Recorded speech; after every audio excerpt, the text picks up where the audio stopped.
Assalamualaikum dan salam sejahtera cikgu ucapkan kepada kamu semua, para pelajar kelas Fikir Amanah. Bertemu kita sekali lagi dalam sesi pembelajaran secara atas talian bagi mata pelajaran Sains Sosial dan Alam Sekitar tingkatan 2 KSSM Pendidikan Khas. Pada hari ini iaitu pada tarikh 18 Februari tahun 2021 hari Khamis. Cikgu harap kamu semua bersedia untuk belajar bersama dengan cikgu dan dapat menyiapkan kerja yang akan cikgu berikan kepada kamu selepas ini.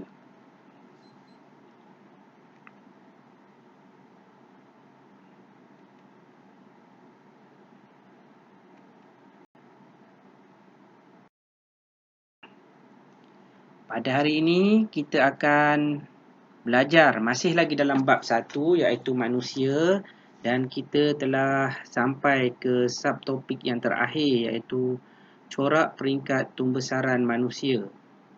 Pada minggu lepas, cikgu telah mengajarkan kepada kamu corak peringkat tumbesaran manusia pada peringkat bayi dan juga pada peringkat kanak-kanak.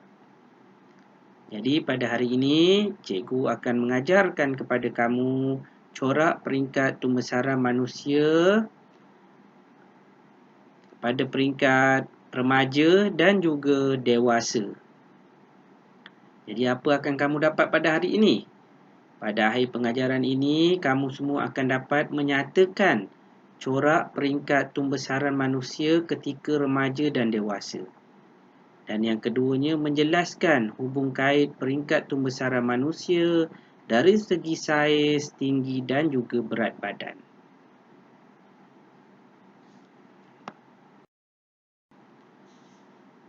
Jadi, perhatian juga kepada kamu sebelum cikgu memulakan sesi pembelajaran pada hari ini.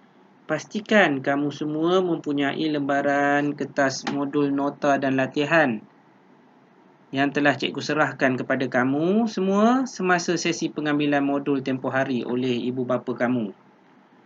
Di bawah ini cikgu sertakan contoh lembaran modul yang akan kita gunakan pada hari ini sebagai rujukan kamu. Pastikan juga pada akhir pengajaran ini kamu menulis nota berdasarkan modul ini dan menampalkannya di dalam buku nota kamu.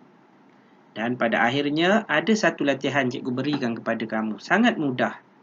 Kamu buat latihan tersebut dan tampalkan di dalam buku nota kamu. InsyaAllah cikgu yakin kamu mampu untuk melakukannya.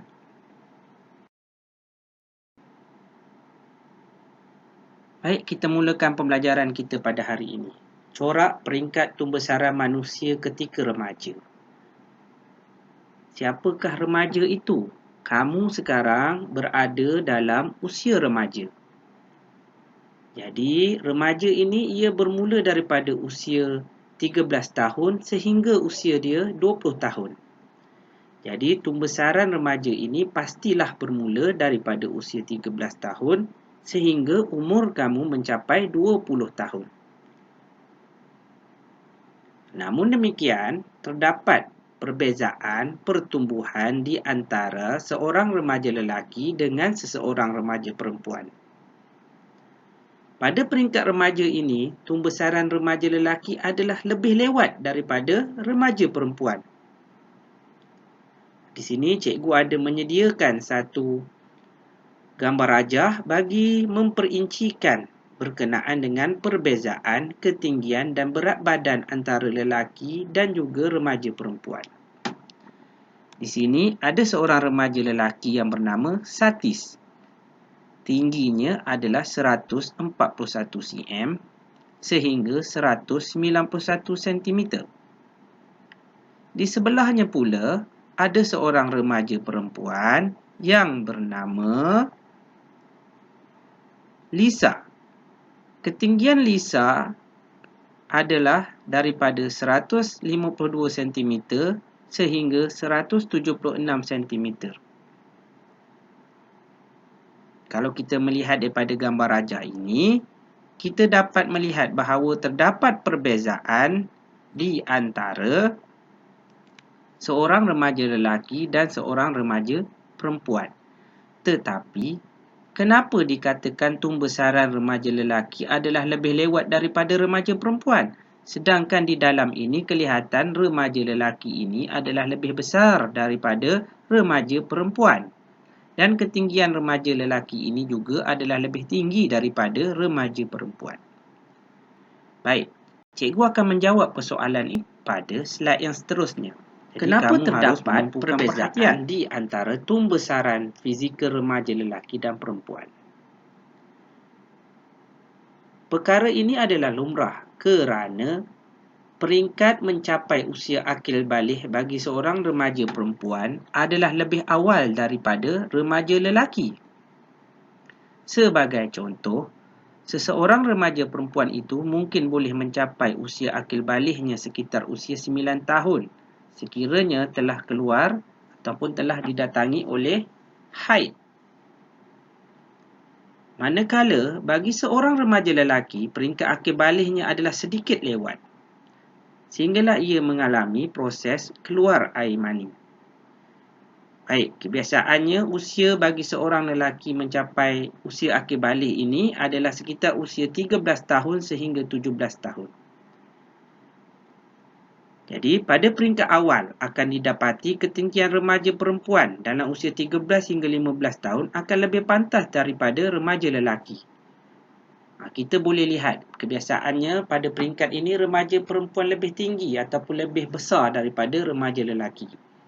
Tetapi menjelang usia 15 tahun, proses tumbesaran remaja lelaki akan mula memintas proses tumbesaran remaja perempuan.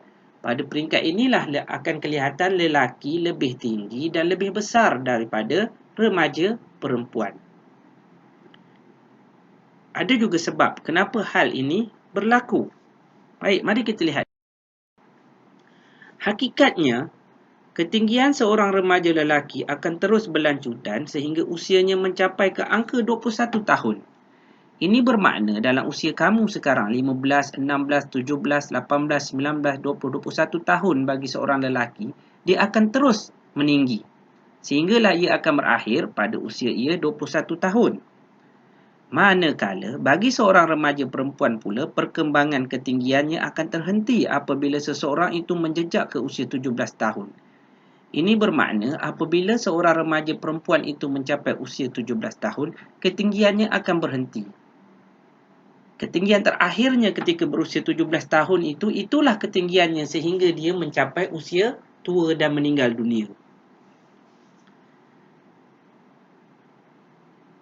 Namun demikian, daripada segi berat badan, ia tidak akan terhenti sampai kita meninggal dunia.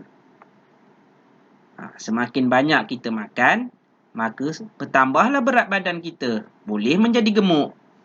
Semakin kurang kita makan, maka semakin kuruslah berat badan kita. Kita akan menjadi kurus kering.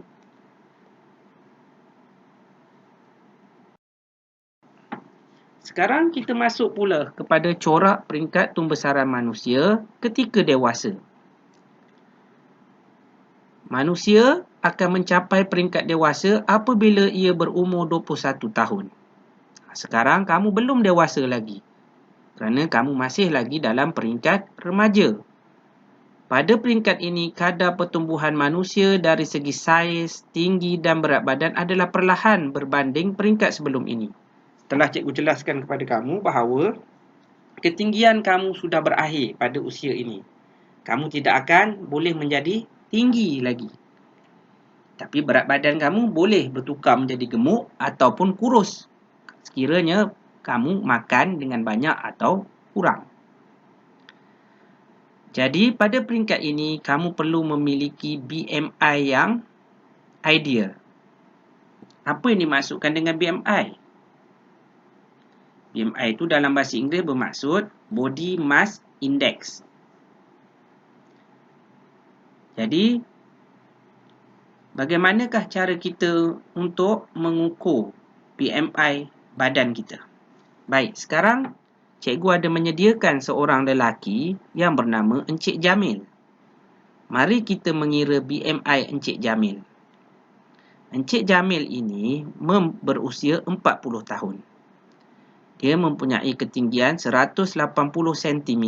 atau apabila kita ubahkan ketinggian itu dalam julat meter, dia akan menjadi 1.8 meter. Dia mempunyai berat sebanyak 70 kilogram. Jadi, cara mengukur BMI Encik Jamil adalah seperti berikut. 70 kilogram akan dibahagikan dengan ketinggian Encik Jamil yang didarabkan dengan ketinggian dia sendiri. Sebagai contoh, ketinggian Encik Jamil adalah 1.8 meter. Didarabkan dengan 1.8 meter. Maka ia akan menjadi 3.24 meter. Kemudian, berat Encik Jamil iaitu 70 kilogram akan dibahagikan dengan 3.24 meter ini. Dan ia akan mendapat BMI-nya iaitu 21.60 ataupun kita ringkaskan 21.6. Inilah BMI bagi Encik Jamil, 21.6. Kamu jangan susah hati sebab cikgu akan mengajar pengiraan ini apabila kita telah masuk semula ke sekolah dan belajar secara bersemuka nanti. Jadi, adakah BMI Encik Jamil ini adalah ideal ataupun berlebihan? Kita lihat seterusnya. Jawapannya ada di dalam rajah di bawah ini. Ini adalah jadual klasifikasi BMI. Berat badan Encik Jamil tadi adalah 21.6. Kita akan lihat di manakah julat BMI Encik Jamil. Dia terletak di kawasan yang berwarna oranye ini. Berat badan ideal. Berat badan ideal ini maksudnya adalah berat badan BMI yang normal dan sesuai dengan kita sebagai seorang manusia. Sekiranya BMI-nya kurang daripada 18.5, maka Encik Jamil akan mengalami kekurangan berat badan ataupun kurus kering. Sekiranya ia berada pada 25 hingga kurang daripada 30, dia mengalami berat badan berlebihan. Dan sekiranya ia berada pada angka 30 atau lebih, maka Encik Jamil mengalami masalah kegemukan ataupun obesiti. Jangan kamu risau berkenaan dengan BMI ini. Cikgu hanya mengajarnya secara sepintas lalu supaya kamu mengetahui apakah yang dimaksudkan dengan BMI. Jadi, apa yang perlu dibuat selepas ini? Okey, baik. Sekarang, kamu tulis nota di dalam buku nota berdasarkan lembaran modul yang telah cikgu berikan kepada kamu. Kemudian, kamu gunting, kamu potong dan tampalkan gambar rajah seperti yang tertera dalam modul ini di dalam buku nota kamu.